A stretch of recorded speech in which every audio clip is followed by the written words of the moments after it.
Guys, and welcome back to the Tutorial Millennial channel. In this video, I'm going to be showing you guys how you can view your watch history on TikTok.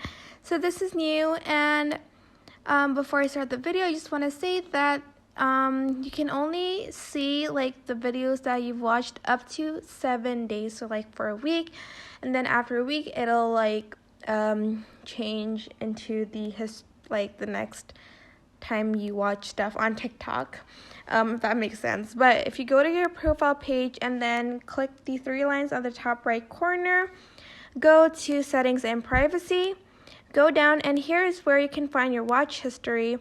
So as you can see, these are the videos that I've watched today.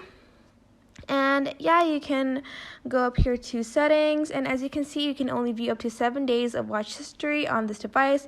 You can even turn it off, and you can even clear your history. But that is basically it. I hope this tutorial was helpful for you guys. Don't forget to like, comment, share, and also subscribe to this channel if you haven't done that. If you have any questions, just leave it in the comment section down below, and I will try my best to answer them all. Thank you so much for watching. Bye!